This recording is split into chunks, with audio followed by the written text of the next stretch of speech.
Welcome to the stream. Welcome to the stream, everybody. Hello. Where? Tell us where you're watching from, and I'm also Sarah and I are both also very curious to hear what you're working on. Sarah and I are going to share what we've been working on so far this week. But first, some introductions, both of the two of us, as well as what we're doing here on this story club. If it's your first time here, Sarah, do you want to tell us who you are? Yeah. Hi, I'm Sarah Ray Werner. I am a writer, podcaster, producer, speaker, reader, all sorts of different things. I write fictional podcasts, so audio dramas. The first one I produced was called Girl in Space, and you can listen to it. Otherwise, I think that's me in a nutshell. How about you? Amazing. Welcome. Thank you, Sarah, for that. I'm Asa. I'm Asa Merritt. I wrote an Audible original. It's also a fictional podcast called Six Sermons, starring Stephanie Hsu. Now I'm writing fiction. And that brings us to this present moment, which is to say, to write good fiction, you need to read good fiction. Welcome to Sci-Fi Story Club, where we are working our way week by week, story by story through this collection of short stories. This is the big book of science fiction edited by Anne and Jeff Vandermeer. We are here every Wednesday. On Thursdays, we have a similar horror story club where we're working our way through a different anthology. And on Fridays, we actually write. Sarah and I are both writers. So on Friday, we identify publications, submission opportunities for each other, for everyone, and kind of on Fridays, put in a work session with the hopes of sending stuff out to publication. Welcome. Additionally, there is a Discord server for these sort of 3 weekly streams where we're jamming about writing opportunities and extra conversation around these various stories. It's very exciting. One of us will throw that link here in the comments. I guess we have to throw it. Maybe all 3 of us have to put it in our respective things for it to show up, I think. I think so. I just put it to my YouTube and my Twitch, so. Cool. Well, I'll put it in mine as momentarily, depending on what channel you're coming in on. So, okay, we're going to talk about this story, but quick hit, Sarah, how's your writing week going? You know, it's been a rough writing week, and I'm just going to be open and honest about that. I had so many plans this week well, as you know, I write by hand, and I had been doing 3 to 4 handwritten pages a day, and that has not happened this week. I sat down on Monday and told myself, well, I'm going to do some journaling. Oh, hey, Lore Huntress. And did some journaling. And then yesterday I said, I'm still not feeling it. So I drew a diagram just to kind of kill time. You can see there's a little stick person in the middle. Love me a good diagram. Yep. It was a good procrastination tool, and maybe it helped me get some ideas for the story, but it was not writing. So this morning, I had a Zoom call first thing, and then I had all, sorts of stuff going on. I've not gotten to write today, but there is still time today. There is. And hopefully, how about you, Asa? Yeah, hopefully the story is inspiration. My writing week has been similarly, expectations have not been met. Same. I had I'm trying to write for 8 hours this week was like the big vision. So far that hasn't happened, but I did have actually a kind of bit of a reset yesterday where I overheard a piece of advice from Tananarive Due, that fiction writer that we always talk about here a lot, the Afrofuturist. And she really said, hey, listen, I write for myself. I'm not writing for anybody else. And that was kind of a nice, okay. It kind of like pierced a little bit of a pressure bubble that was happening. So I do feel empowered sitting down the rest of the week, kind of like, this is for me. This is for me. At the end of the day, if I write a story that I love, then it's going to be great. So today we're talking about, and I want to hit these comments after this. Today we're talking about The Triumph of Mechanics by Karl Hans Strobl. The headline I came up for my YouTube video today was Before Terminator, the Rabbits Came. This story, I'm so excited to talk about. Just brief context. Sarah's going to give the lowdown. I'm going to hit these comments, but just the quickest of hits is that 1 billion rabbits assault this town. 1905 story, early iteration of machines taking over. Lore Huntress is here. Lore says, hi all, Vermont, originally from Detroit, multiple works in progress, but one is a body horror short story about tariffs. Oh, I genuinely am excited to read that. Rune, welcome. Hello from Washington State. beautiful. Yes. All right. All right. So, Sarah, let's get into this story. Yeah. What's the cliff notes here? What is this story? The cliff notes are basically, I don't know if you've ever seen Night of the Lepus. I haven't. It's a B movie. It's a horror movie from the 1970s with that one guy from the original Star Trek series. Anyway, rabbits overrun a town. This is similar. Basically, this is a sort of there's like this Willy Wonka chocolate factory of like toys. And it takes place, I want to say it takes place in Germany or Austria. And I don't know if it explicitly says, but this toy company that comes up with these magical, amazing toys, toys of the future, they hire an American. And this American that they hire comes up with a cool new proprietary way to manufacture these little automated rabbits. And the rabbits are adorable. Everybody wants one. And so he's like, hey, you know what? If you want me to stay here and work here, I want a bigger office. I want all this stuff. And the two heads of the company are like, no. And he's like, okay, bye. And basically, what happens is, and his name is Hopkins, which I think is hilarious because bunnies. And basically, it's like a Pied Piper story. He essentially ransoms the town and sends in his automated bunnies, and they just start annoying people at first. And it's like funny and easy to laugh at because there's two or three. But then he literally sends in a billion tiny, adorable, but also invasive and annoying bunny robots. And I think I'll pause my synopsis there because I think we're going to talk a little bit about what happens in the end. But yeah, Asa, you talked about this story broke science fiction. Yes. Right. That was my tentative. That was my tentative headline. Okay. I changed it last minute to that Okay. Terminator situation Oh, because that's also very good. But there's but only one it Terminator. definitely broke this town. It definitely broke this Yes. town. And from a reader's point of view, it kind of broke me open in the best way Ooh, okay. this morning. Yeah, you know, Kafka says that literature should be the axe that breaks the frozen river of ice within us, which you know, I don't know if I quite give us this, but as a reader, it's been a rough few days in my life, and just the levity of this story, the sort of feeling of farce, just entering into like an imagination, a mind, a worldview that was so light and playful and joyful was a huge kind of like breath of fresh air, and just a reminder of how books can transport us not just to other worlds, but like into other psychic spaces.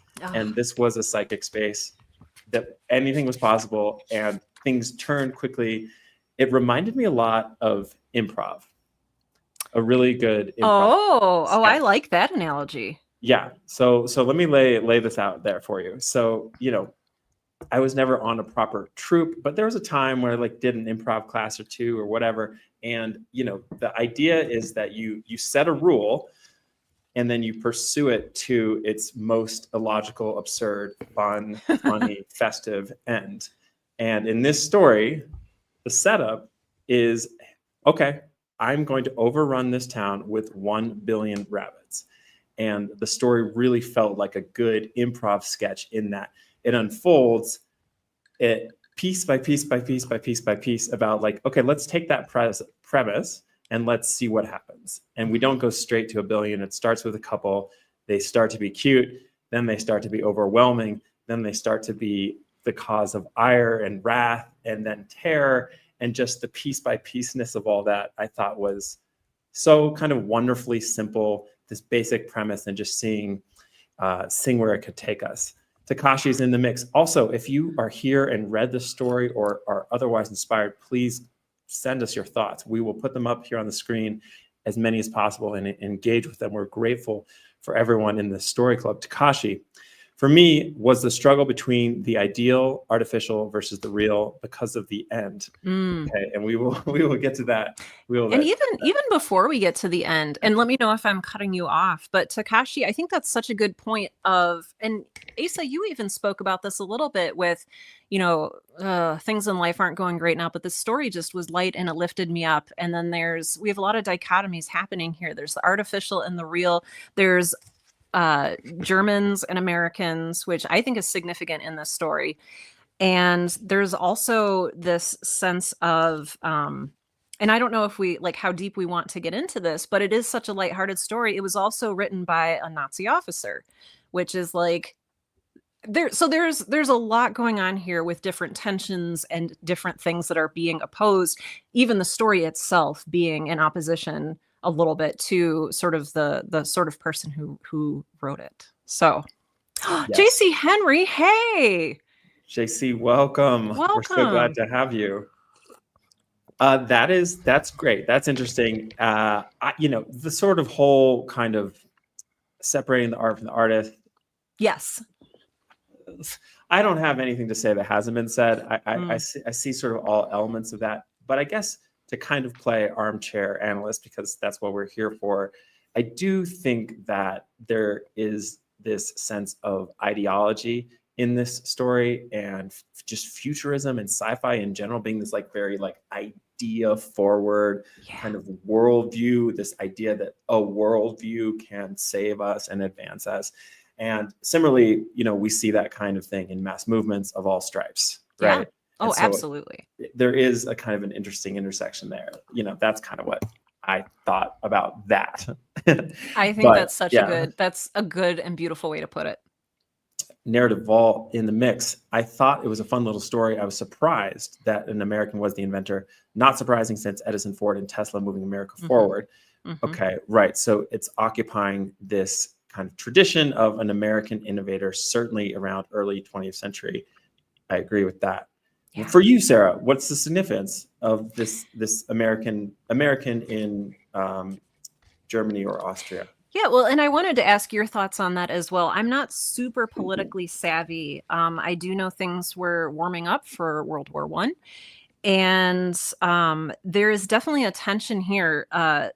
Every time, well, not every time, Hopkins, the American, is referred to specifically as the American several times. It's really hammered home that he is a foreigner.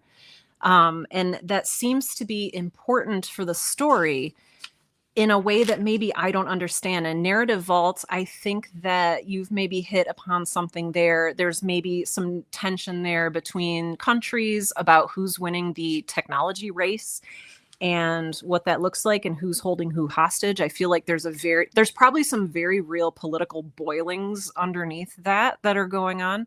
Again, I'm not politically savvy enough to know what those are. And Asa, I don't know if you had any particular insights. Like, I kind of don't care. I guess it's like where, maybe something was happening. I mean, look, like, I'm sure there is a good English paper, or call it term paper, to be written about that, the particulars of the geopolitics. But I do think that it's interesting that this inventor was an outsider. Yes. In that and it kind of goes along with this like bigger ideas of machines taking over. This was a foreigner, right? This was a foreigner coming in, disrupting the order of things, disrupting the peace. And so I do think it's significant. And I like that choice. I guess from the writing perspective, I like the idea of accentuating the point of like, we're going to create a world where like these monsters and machines come over, and it is going to come from an outsider in a way that didn't feel sort of exoticizing or problematic. It felt organic to the time in the world. Right. Yeah. It wasn't offensive or anything. And these are some good points coming in. I think, says Lore Huntress, I think it was because the American was presented as brass, unconservative in action and desire, and pushing too fast in industry. Mm-hmm. Mm-hmm. Yeah. I think that's I think that's on brand. I think so. For America and American innovators, pushing things out too hard, too fast, not really thinking about the consequences. And that's exactly what happened here. He is presented as it was interesting. I found myself like liking the American a lot because it's like the maverick genius, like, oh, I told you so. The guy like basically destroyed an entire community with these rabbits. So I had the kind of cool experience afterwards of reevaluating my initial affection for this character. Because you read stories twice, right? You make a point every time. Yeah, like at least engage with them twice. Oh, hello. I'm sorry about that. Inappropriate balloons. know what's happening. It's Uh, because it saw me do the number 2 with my fingers, and I guess it thought it was a peace sign, which I guess brings on the digital balloon. So thank you, AI, for proving the story's point here. Takashi, this story was made during the second industrial revolution. I'm not Mm. surprised about the tensions that this could unfold. Yes. Agreed. Yes. Yeah, that was a wild scene. I agree, Lord Huntress. Okay, so look, I'm not trying to like veto any historical take on it. Just that was my experience. It's like, for me, what sings about this story is the confidence of the absurdism, committing, Mm. which is a similar idea of improv. You commit. Like if you're a monkey, then you go for it and you like trust that decision on stage. Yeah. And the conceit of this story, I'm going to inundate a town with 1 billion rabbits, the sort of commitment to that and the detail to which with that imaginative premise was pursued was inspiring to me. I also, just on that point real quick, there's different literary theories about how you write and read and like where the story is actually coming from and what point of view you're taking as the reader with the story. And there is historical point of view. So there's people who read history and stories and they say, or authorial intent or social the social zeitgeist at the time. But I like that you're reading this story for yourself from a very different perspective. And that is the perspective of today, why does this story still work? And I think you're absolutely nailing like why it works today. The absurdism is still there. It just and again, these are cyclical themes that we're dealing with here. Like, this was during a time when they're looking at mechanics. We're looking at like, what is AI doing to our job landscape? And not even just that. It's there's just a lot going on here. I'll let you continue. Sorry. Well, those are kind of, I have other hits. I'm wondering for you, what were some of your favorite parts of this story? What for you as a writer, what kind of can you grab from this? What were some parts that resonated for you? Yeah. I think I had a light bulb moment, which is always fun for me. At the top of page 19, when the firm was forced to increase its means of production to fabricate legions of small animals. That was really the first time I started thinking that this was an analogy, an analogous story to the Pied Piper of Hamelin, which I believe is also a German story about a foreigner who comes in, overruns the town with rats, kidnaps all the children, and does something to them. So it's a little darker. Like the fable's actually a little darker than this manages to be because there's, as far as we know, no children are kidnapped and nobody dies. Right. As far as we know. Yes. Yeah. People, there's rabbits interrupting sexy time. There's rabbits everywhere and anywhere and too many of them. But you're right. There's no, and I think that's like a tonal situation that this is farce. It's not, it's never actually scary despite the destruction. Yeah. I like that too. And it's set up like classic horror almost in that the quote unquote bad guys, who are the Germans in this case, the quote unquote bad guys, quote unquote, deserve what they got. It shows several times Hopkins' arguments and their like refusal to give in. And then we switch to the perspective of the mayor and it shows Hopkins like, why can't I get my factory permit? And the mayor's like, oh, you're so silly. Ha ha ha. Funny.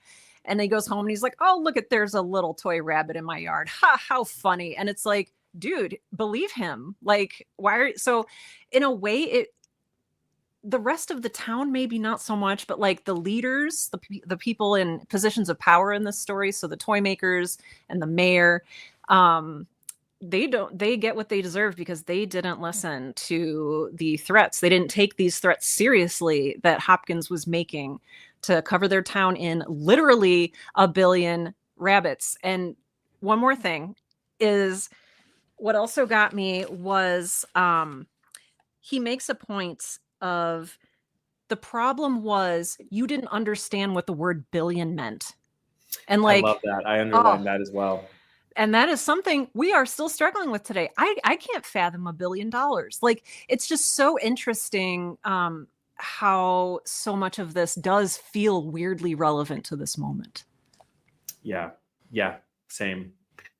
Yeah. I just from a kind of a storytelling or structure point of view, I just the basic setup of a warning not followed. This shows up in, like, I don't know if you ever ran across that guy, Vladimir Prop. Have you heard of him?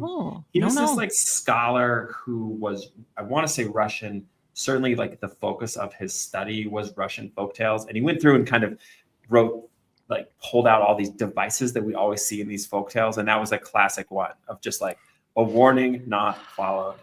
And I just, it's in theme with these other stories. Just the value of simplicity, the value of a simple narrative setup, again, coming home for me in a big way. Yeah. That was like a takeaway. It's like, if you make a wild warning, if you don't do what I say, I will unleash a billion bunnies, and that warning is not followed, you have a story. And that this really proved it. Yeah. Takashi, it felt like that episode from The Simpsons when Bart brought a toad to Australia and the entire colony was overrun by them. Okay, I read a New Yorker article about this. I don't know about this episode, though. I'm trying to connect the dots. But yeah, that sounds about right. I mean, an entire area overrun. Like a plague, yeah. Like a plague. Now, another reference reminds me of Star Trek Tribbles. Do you know that reference? I do. They're these like little puffballs that and they're all over the ship and they're like eating the wires, but they're so cute. That's the thing.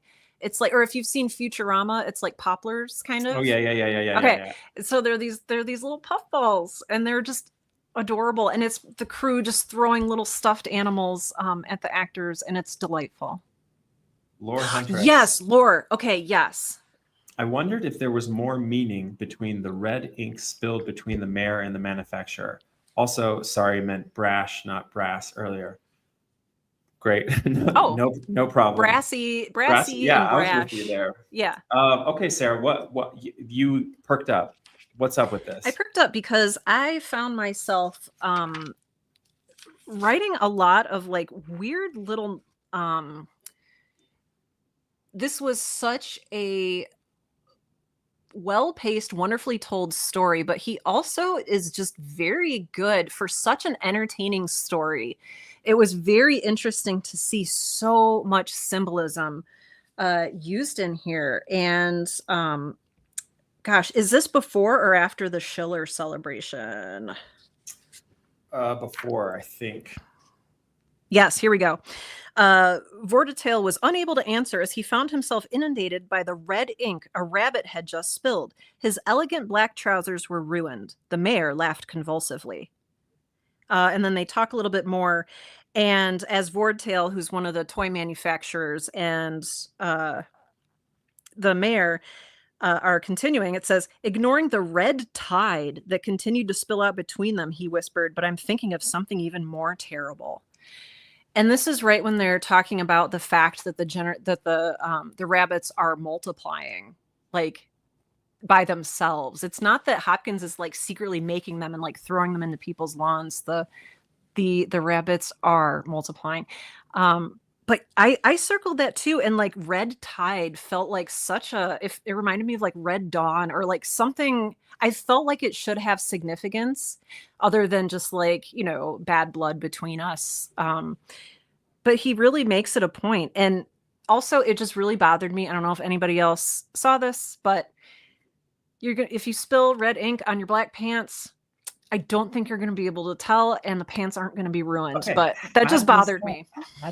Also, I was like, what is up with this? He's like, ruined the black pants. And it's like white pants, maybe. Yeah. Lord, well, is that part of what's going on here? Like, is a point being made that I'm not getting? Like, oh, it wouldn't ruin your pants because. Yes, right. Maybe there's this like perception that all is lost, but it's all of the moment. Lord, did you have a theory? Oh, exactly, Sarah. Okay, right on. Okay, so the antennae are grabbing similar things here. Yes. Oh, I love it though. There's just so many little things like that in here. It's fantastic.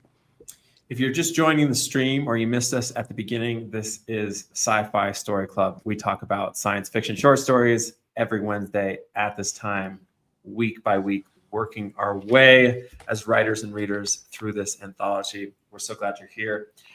Okay, so the ending. Do we talk about the ending? I think I have some other thoughts, but like, let's.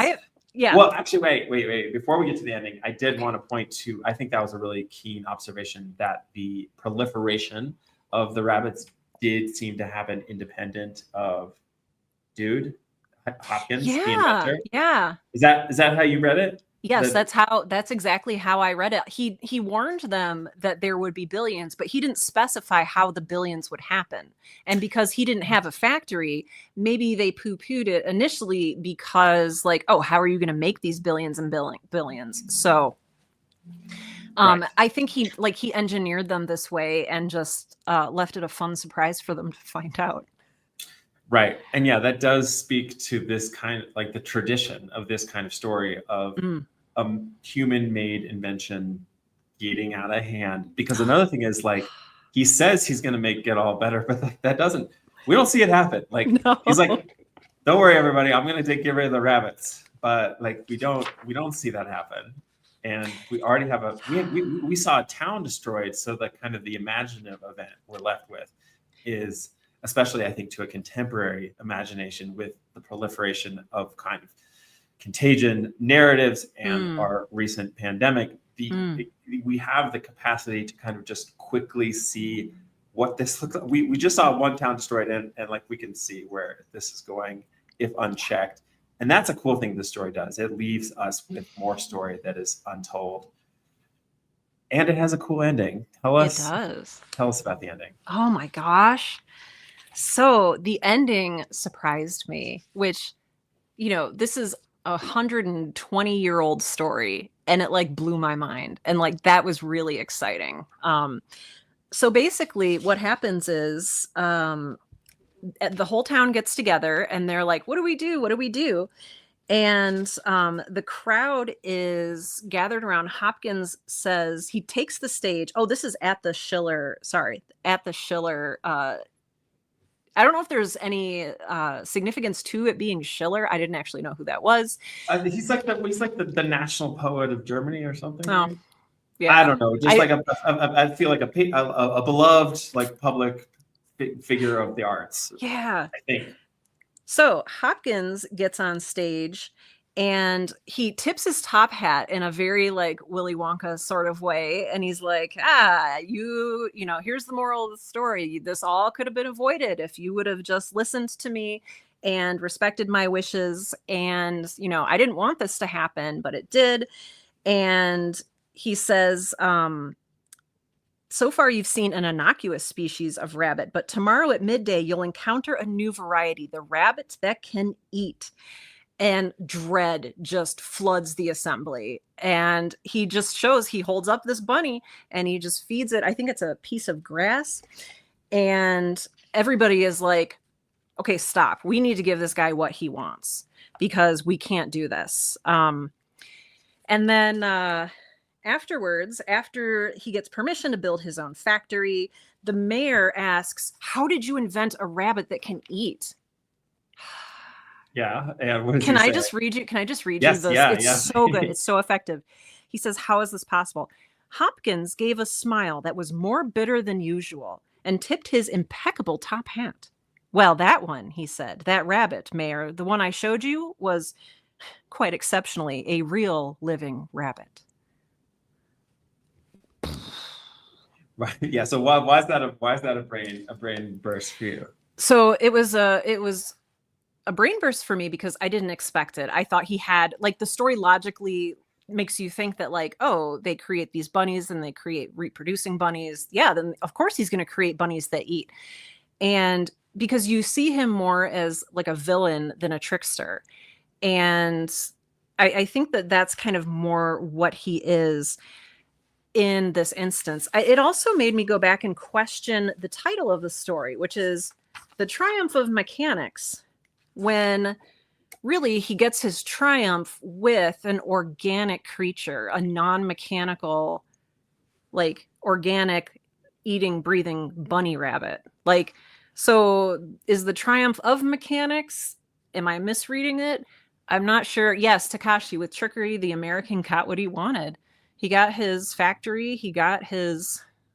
I mean, and at what cost? Oh, Well, and yeah, because just literally, I think it's possible that it was a bluff, that he mhm. actually does not have the capacity to create a bunny that can eat. He cannot. No, Yeah, no. and he didn't invent it. He shows up with a real rabbit, dupes everyone into thinking he's capable of inventing one. That's interesting. Lore has a Mhm. thought here. Lore Huntress says, was he saying that nature is more mysterious and complex than anything humankind could create? Maybe. Maybe so. Yeah, yeah. Because Asa, what would you say is the triumph of mechanics here? Like, why would you call this? Like, why would you title this story that in particular? That's a fun question. I think and by that, do you mean like, that oh my gosh, I wasn't ready for I this? think one kind of cool answer to that could be that the mechanics triumph over like the bureaucracy and corruption and pettiness of humanity, right? Like the Machinations. setup, Yeah. the setup is like we have these guys who create this business that they get beat, if you can't beat them, like they get outdone by another inventor, and then they go to the mayor and they're like, you can't let this guy survive. Call in the favors. He comes to the office and he's like, tries to do the iconic bureaucratic runaround of like, well, have you talked to the Department of Engineering? He's like, yeah, they told me to call the police. And well, you talked to the police. I did call the police. And essentially, it's just all of the sort of BS, essentially, of this small town community, of the entrenched interests, the non-foreigners, trying to prevent change, trying to prevent this guy from succeeding. And all of that is defeated by his mechanical invention. So in that way, it does feel very American in this way of like, okay, well, the product, if you have a successful enough product, we can erode any extant custom or culture or institution. I think that's like a fun reading. Yeah. But again, like, I don't know. I'm not the that's a cool reading. But I mean, again, like I'm here for that parody of that small town bureaucracy. It felt very Russian to me. Like The Overcoat by Gogol, it feels right out of like Kafka bureaucracy land as well. I guess like Dickens maybe writes stories about this. Might be the English language, but just this, like, I liked that dip into like small town, like nonsense and like a corrupt mayor. Just like, I don't know, this was zany, and I haven't had zany stories in my life for a long time. That's happening in these story clubs. So great comments.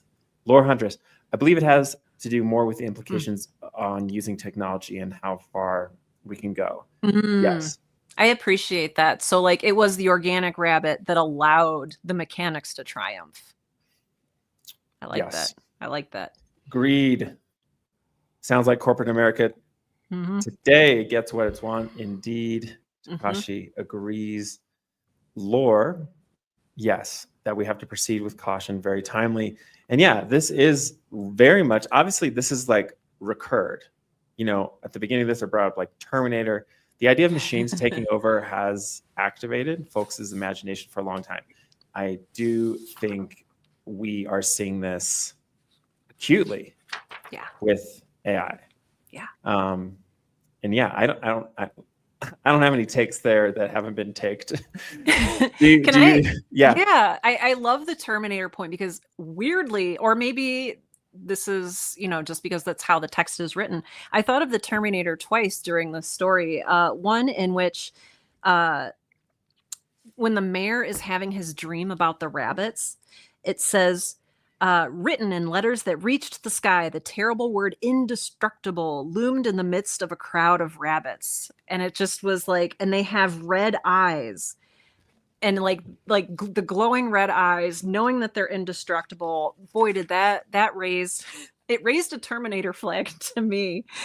And then there was also, then on page 22, it says, these little white beasties hopped among the dishes on the tables. They could be destroyed only with axes and fire. Yes, yes. I have an LOL. I have an LOL. Yes. I made a big exclamation point next to it. Axes and fire. It's like, because they're like hopping in the dishes of the food, and then in the next sentence we're talking about like axes and fire, and it's just that quick wit, like that Yes. humor and those quick turns, those unexpected turns that just really worked for me. Yes. Yes. It's deadpan. It's deadpan. Yes, You know, yes. just the concision of that axe and fire. I really thought that was great too. And it just, again, like, this is in translation, so you got to wonder what kind of singing is happening that we're missing. Let's see. A twist, mirth. I wrote the word mirth down. Ooh. What else? Anything else in here that is in the mix? Yeah, go ahead. Oh, yeah, and then we've got a couple of comments coming in as great. well. Asa talked about moral dilemma a couple weeks ago. Great. We love fiction that makes us morally dilemmed. Takashi, it's like an exorcism. Ooh. Who's getting a the demon bunnies coming in, like the demon bunnies with their red eyes getting into the dreams of the mayor, and like, are you talking like he's like possessed with the idea and fear of these bunnies, Takashi, if I'm understanding you correctly? Yeah, while he's answering that, what were you about to dive into? I was going to dive into, so initially when we started this conversation, I made the connection between this story and the Pied Piper of Hamlet. And I said that no children were hurt in this story. That in Switzerland, in a region nearby. Is that right? Okay, good. We've got confirmation from Takashi that a woman gave birth to a stillborn child. The terror experienced by the mother had caused the premature birth, and the child had on its face a mark in the shape of a rabbit. And it's clearly presented in this story that this is people's imaginations running away with them, or at least that's what I took away. But is that kind of how you also saw that? Yeah, and actually, I'm really glad you brought that up. That was by far, I think, the most horrifying moment of this. Me too. And it was cool because it was almost like Strobl was like, hey, y'all, I know this is fun. I know we're having a good time here. In case you're not really seeing everything, this is a horror story. Yeah. So the part that Sarah's referencing, we have a stillborn child, tragedy of tragedies, and this is a consequence. This is a consequence, and it's dashed in there. And I liked how that's where it happened versus like, this is the consequence that could have happened at the end. It's just kind of like dropped in. And so where it's in there, it's in the mix. It's in us as we continue to proceed through this fun story. Yeah. So I'm really glad you brought that up. It's raising the stakes in a way that doesn't necessarily threaten most people, but just the thought that it is this dire for some people. Yeah, absolutely. Takashi, yes. You want to take some turns reading these, Sarah? What does Takashi have to say? Sure. Takashi says, looking back at the stories we've read so far, it fascinates me how humanity with technological advances can face their inevitable doom. Oh my gosh. I would love to hear more about this. I mean, Terminator, yeah. Oh gosh, our inevitable doom. I don't know. Do you think we're inevitably doomed? That's such a good question, and it's one that's raised by science fiction. And the question in a lot of science fiction is not whether we will die or whether we will cease to exist. It's, will we bring it upon ourselves? Like, that's a huge question in sci-fi. And so it's maybe not even just how humanity with technological advances faces their doom, but are we creating it? And to what degree are we like harming ourselves and our society with these technological advances? Yeah, I think this is a really cool question. And this is where I do think historical context becomes at least more interesting for me, at least because, this does seem, I didn't feel like Karl von Strobl thought the world is coming to an end. Whereas in other science fiction and horror, of course, on this series, you can feel the weight and the fear. It didn't feel like that here. This was in 1907. We're not at the height of nuclear brinkmanship. We're not on the cusp of a climate emergency where cities are already it did feel different. I like this question, and I want to continue exploring this question throughout the series. Mm-hmm. If you're coming onto the stream, this is Sci-Fi Story Club. Welcome to the mix. Talking about the end of the world. We're here every week, folks. Lore says there seems to be a bit of folk horror mixed in, even though they're mechanical. I love this thought. Yeah. I love this thought. Sarah, what do you make of that? Oh, that just brings me right back to the Pied Piper. Folk horror, these are mechanical rabbits, but it's no different than, if you look at any other story about a plague being drawn on a town, the only difference here is that they're mechanical. And the message becomes different because we know it's mechanical, but then does it ? Because again, the trigger bunny at the end that changes everyone's minds is organic. And so I don't know. I think that that's a really good observation. And Laura, I guess, was there a specific folk story that you thought of for that? I thought of the biblical plagues. I also thought of, because I read these out of order, the story that we're reading for tomorrow, the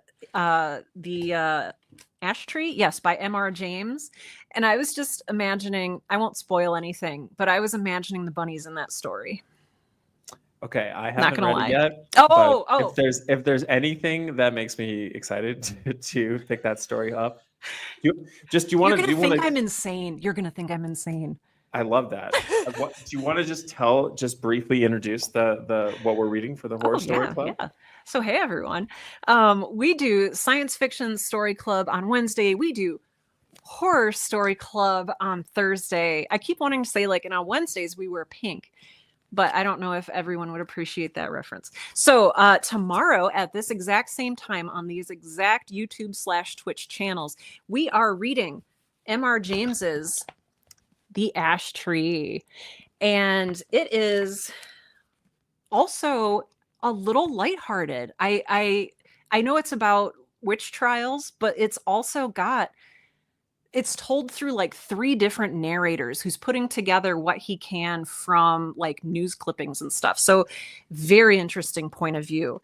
But yeah, I'm excited that you're going to read it. M.R. James is widely known as this progenitor of modern ghost stories. And I really think this is masterfully done. Yes. Thank you, Takashi. Insanity is just another synonym for genius. Yes. Love that. Yes, we're all insane here. If you're vibing here on these, we do have a Discord. I'm sharing it again, where we talk about all this stuff more. Okay, this is amazing. The one other kind of puzzle that I was trying to unpuzzle for myself, Laura, we're going to get to this comment. Thank you for that. Is the length with which it takes to get into this central conceit. I thought the same thing. Yes, and I'm just kind of thinking, I kind of engage with stories and text and literature more or less thinking that if I don't get it, it's on me. This is a 120-year-old story. A very incredible writer sort of selected this, so I proceed with until a certain point that okay, my instinct would have been to get there sooner. Why not? I'm missing something. Maybe that's not true, but let's just put that out there to you, to the table. Why does it take a little time? What's happening up until the introduction of the billion bunny problem? Yeah. Why does it take so long to get there?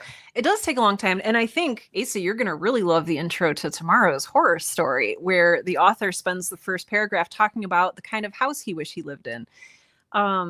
Regardless, I think it takes a while because, and this might not be the right answer. This is just something I'm throwing out there. This is my opinion, is just what we look for in stories, even though stories can be consistently good from different time periods. I just think what we value in storytelling has changed a little bit.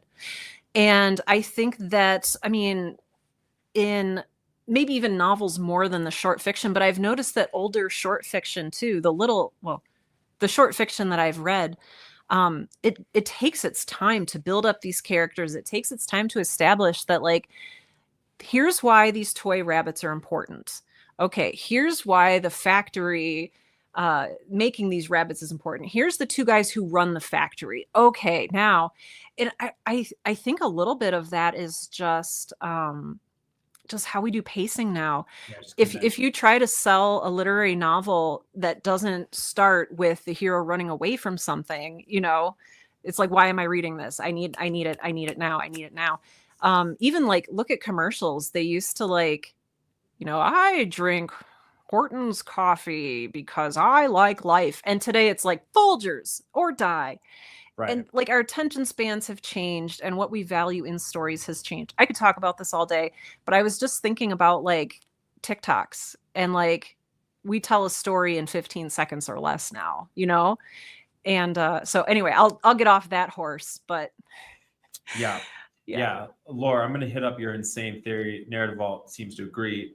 Changes in convention, attention span, commercial pressure. Yes, commercial This is pressure. interesting. Takashi, I can't remember the name for it, but there's a theory that all intelligent species on various planets have all accidentally destroyed themselves once they get past a specific growth point. Great. So we're just following in the grand tradition of all universes. Like Jack McDevitt's, I'm not going to remember what they're called, but it's about archaeologists in the future who are looking at like past civilizations on other planets. I'm also trying to think of like who had the levels of this isn't the same thing as the levels of civilization, because there's like level 1 civilization, level 2, level 3, level 4, and I think we're a level 1 or 2. But this is not familiar to me. That sounds interesting. Oh, JC Henry says technology destroyed our attention span. That's the real triumph of mechanics right there. Right. So bunnies were the least of our problems. Takashi has a theory about the slow start. Perhaps it has to do with how to build atmosphere in a fantasy sci-fi story. I think that's what you're talking about, right, Takashi? The slow start. Yeah, I think so too. There's real world building that's happening. And the world in this case, I think, does go back to this like small town vibes. There's a mayor. I think it's telling that there's two people that run this business. And yeah, all that setup did pay off. It did. And I think honestly, as literature has grown and people have become more literate, even in the last 100 years, even like people like in America have become even more literate. There's been a certain pattern, and again, correct me if I'm wrong, but we rely on coded things, I think, a little bit more. So this story is building its atmosphere, it's building its setting from scratch. Whereas today we can just say it was a dark, stormy night, or I'm going to tell you a horror story, and we have these templates that exist already. Great so point. we don't. I haven't seen as many. It's like they keep making Spider-Man movies, and it's like, okay, we don't have to have every Spider-Man movie does not have to show Uncle Ben dying. Like we've seen that. Get into something new, right? I'm done with Uncle Ben. Like, fine, he died. Please move on. Not in a mean way, but like storytelling wise. And I think that we've established, especially in genre fiction, we've established these patterns that like, if you read enough science fiction or if you read enough horror, you're going to know like, yeah, it's a dark and stormy night. Yeah, obviously. Yeah. And so I think that's maybe why these take a little bit longer, because this was a little more new. I love that. Yeah. Just thinking about shorthand conventions, this is a little in the weeds, but there was a recent like Soderbergh thriller that I read this like really interesting analysis of it, where it's like two people in a boardroom, kind of like an interrogation. And it starts at what's typically the third shot in this sequence of like medium shot, two people at the interrogation table, then like a tight on one of these faces, and it went to what is which typically the third shot in that sequence. And it's like, yeah, because we're there already. We know you take us the third shot. You like, how late can we start into the scene? Like, I know where we are because of that third shot. Oh. Takashi says, and for a short story to build a world and set it up in just a few pages, it's amazing. Agreed. Yeah, I think this project, these story clubs, definitely continue to make me fall more in love with the short story as an art form. Surprise. It's a good thing. That's what I have to say about this story. I think. Is there anything else that you want to throw in, Sarah? I think that we covered most of what I wanted to talk about. Yeah, I think that, I mean, you can go through, I think I will go through and reread this because I want to see how they portray Hopkins a second time. I'd like to see if he's portrayed as a trickster instead of a foreigner villain coming in. And I feel like there's some significance there with that I'd like to revisit. Yeah, and one line that made me smile, just to read this out loud. A mechanical engineer, this is talking about Hopkins, a mechanical engineer of universal genius, an American, of course, whose inventions seem to fall from the heavens directly into his lap. Mm-hmm. I was like, what is that? That's funny now. It must have been funny then for totally different reasons. What a cool joke. So do you want to read us as a tease for tomorrow? Do you want to read us the first story of this ghost story? Yeah, the first sentence here is, and I don't know because the first sentence is like very slow, but you know what? I'm going to read it anyway. Everyone who has traveled over eastern England knows the smaller country houses with which it is studded. The rather dark little buildings, usually in the Italian style, surrounded with parks of some 80 to 100 acres. And then he goes on and on and on about, I should like to live in one of these houses. Right. And if I did, I would decorate it modestly so that I could invite my friends for tea. And it's like, can we talk about the witches? But I think it's very intentional. And so I'm very excited to hear your thoughts. I can't wait. Especially because like later on, he talks about the Italian style. That becomes a factor later on in the story. Well, that's perfect. I'm just very excited. It's plenty great to talk about tomorrow. So the name of that story, if you haven't bought The Dark Descent or checked it out at your library yet, is called The Ash Tree by M.R. James. You can probably track this one down. M.R. James, apparently, as I'm coming to learn, he is an OG of the ghost story, really helped establish some of these conventions that are foundational, including, as we just heard, the sort of gothic countryside. So that is exciting. Wrapping up, if you're here for the first time, welcome. We have 3 live streams a week. Sarah and I, this is part of what we call the Speculative Fiction Circle, a community of writers, an emerging circle. We're 3 weeks into this project. On Wednesdays, we read science fiction short stories from the collection, The Big Book of Science Fiction, edited by Jeff Vandermeer. On Wednesdays, every week, one more story, a horror story from The Dark Descent, which is a thorough cumulative collection of horror short stories. Each of these collections, the editors have done a great job of providing context, and all of you have done a great job of providing insight, context. Sarah and I are jamming on these as writers and readers as well. It's been a lot of fun. So we have a Discord. It's in the respective versions of this video. We'd love to have you there also. And hopefully we'll see you tomorrow. Yeah. All right, friends. Thanks for being here. Thanks for being you. I'm just excited to keep going. Honor the final comments here. Takashi says that would be a great exercise. Doing a story as an author in the past and compare it with a contemporary fiction. Look at the difference and see what we can learn from them. Love that. I like that. Love that. Cheers. Thanks. Thank you, Narrative Vault. Yeah, thank you for being here. It's so good. So good to see you. Great. All right, folks. We'll see you tomorrow or Friday. Take care. All right. Bye for now.